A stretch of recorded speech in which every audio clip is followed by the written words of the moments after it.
Hello and welcome to In the Box Seat, another edition coming up. It's good to be back. Good to be back live from the Gold Coast Turf Club. Obviously, plenty's been happening, but Mitch, you've returned. It's good to have you back. Yeah, you almost killed me off. I did watch those couple of episodes. No mention of you never coming back. No, Yeah, of course no, not. We wouldn't do that. No, I could feel the love. No, good to be back. Certainly good to be in much warmer weather.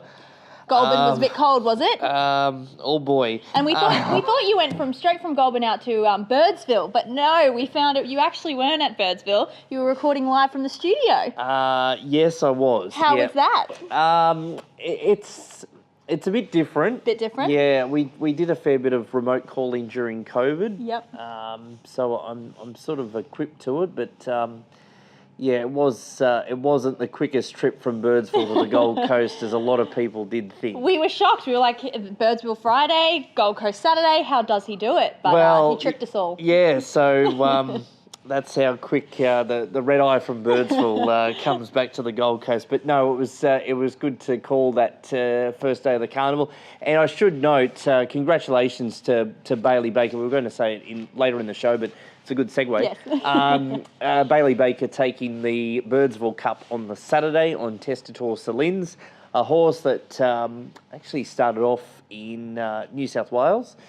Long story short, it actually ran at a Kosciuszko when it was trained at Braidwood, then went to Joe Pride and was a successful Sydney Metropolitan horse. It's now found its way out to outback Queensland and has been unbeaten this preparation and took home another cup and one of the pinnacle country cups, the Birdsville Cup, on Saturday. Bailey Baker, of course, is apprenticed to Adam Campton. We had the story with Bailey winning her first race. Yes. And, the terminally ill father that she's got. So that was a great boost of spirits for Glenn as well watching in. So all the best to Bailey in her career, and no doubt Glenn will be watching in on the show again today as success with Bailey in the Birdsville Cup. This here last Saturday, of course, it was Birdsville Cup. Yes. Last Saturday here we had the big Village Roadshow Family Fun Day. It was pumping. It was a great day here on track. We were a little worried in the morning when we saw those rain clouds, but the weather held off for all the kids, and it turned into a beautiful day. A little bit windy, but we got through the races. The Village Roadshow Family Fun Day was such a fun day. The kids came out in strides. We had 4,000 people here on track, and obviously a major thank you to the Village Roadshow Theme Parks team. They had their characters here. Superman and Wonder Woman were an absolute hit. The Superman and Wonder Woman came out at the same time as the Lexus Melbourne Cup. Right. And you saw people running the other way so they could get to Superman and Wonder Woman. So it just shows how much those kids absolutely loved being there. And also, as I just mentioned, the Lexus Melbourne Cup was here.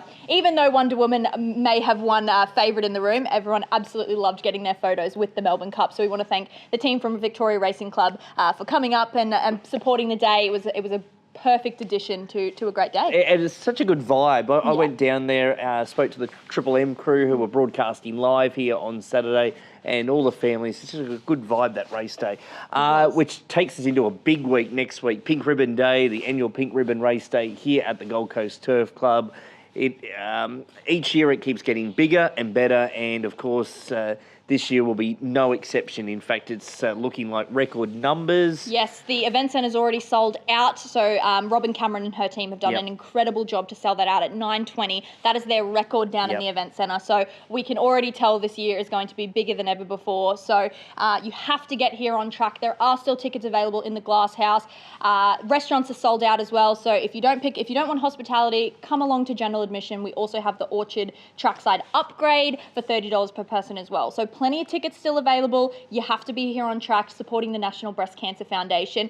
And on the racetrack, we have some great news. Obviously, the renovation that happened during August, we saw last weekend the track was performing exceptionally well. Obviously, a break this weekend with the Poly, but the track is in fine form for next weekend. Yeah, Ella, 2 meetings back. The feedback through the jockeys that have ridden on it has been really well received. So that Renault break has done it the world of good, and it's ready to go. It'll keep improving too. We've been sort of blessed with the weather that we've had over the last couple of weeks. The warmer weather is certainly good for the grass coverage, and it's starting to blossom through. So It'll race well next weekend. Looking forward to the Metropolitan program of Pink Ribbon Day, the Pink Ribbon Cup for Sky Racing, always a big race to win, and no doubt it'll be strong in numbers again next week. 9-race card, bit of a later start. At the last couple will be run under lights as we normally do with the feature meetings. So looking forward to that. But as Steve Lyons was telling us at a meeting this morning, how big this meeting has got from around 40, 50 people attending at a sort of luncheon to now it is 9:20 in the event. Well, it's not just a race day; it's a race week now. Absolutely, Racing Queensland's obviously jumped on board, and even more clubs are getting involved this year. So the weekend before here at the Gold Coast Turf Club, we kick off. The whole week we'll have celebrations across Queensland, and finishing up at the Sunshine Coast on the Sunday. So it's going to be a huge week of fundraising. We're looking so forward to it, and get your pink, get on out here, and come and celebrate the day. And that's always one part of the race day is, well, Brett's away, but Steve and Brett have had this suit off. Yes. Who's going to have the best suit on the day? Without Brett here, well, Steve has to show up. Steve wins. Steve wins, but we hope it's still... so everyone look out for Steve on the day. I'm sure if you want a photo with him, he takes donations for the NBCF. So look out for him in his... I still the zebra theme one I thought was probably the best. Yeah, that was one of my top ones. There was also I don't even know how to explain it. Retro-looking, colourful thing. That was another one. He's done it all. Brett had the licorice all sorts strip last year or the year before. There was a purple one year. Look, they've done it all. So look out for Steve on the day in his pink suit. And speaking of Steve, he'll have a eye on Flemington on Saturday. Vain Girl, the Magic Millions debut winner. She, of course, ran an excellent 5th in the Magic Millions itself. Behind OLA, she'll step out first up in the Cat Don Teebs at Flemington. So good luck to all the girls, Kylie and all the team on Saturday. Craig Williams ride. She's a decent price, but Steve is pretty... from all reports from Chris and Corey Muntz, she's going pretty well. So, and well done to Chris and Corey Muntz too. Payline ran a terrific race in the Moya last weekend. With an inch of luck, should have finished a bit closer and probably right in the finish, but he's going well, that horse.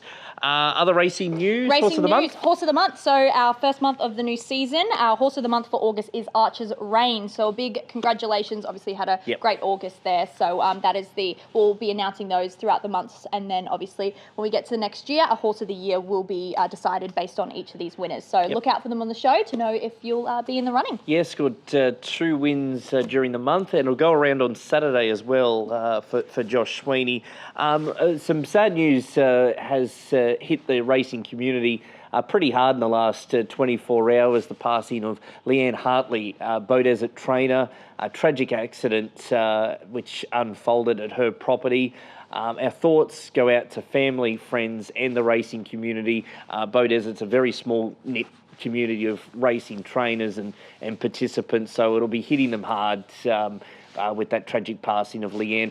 The club will recognise her life on Thursday at the upcoming race meeting on Thursday the 18th of September with a race named in her honour. But our first thoughts are with her family and friends through this difficult time over the last sort of 24 hours. So our thoughts out to them. We head across to this weekend's racing action. As you mentioned, we're on the Poly. Yes, on the Poly, giving the turf just a break, obviously, before we head into that Metro. I am going with a Poly favourite, race 4, number 2, Watermelon. Obviously in great form here on the Poly, so I am sticking with Watermelon in that one. Watermelon. I'll go with Drum Shambo in the first. Missed on debut when heavily backed, but finds a good race at start number 2 to win the first event. The GC Bowls Club maiden plate. There you go. Race 1, number 9, Drum Shambo. That is a wrap for us for In the Box Seat this week. There'll be a bumper edition next week as we preview Pink Ribbon Race Day here from the Gold Coast Turf Club. Catch you then.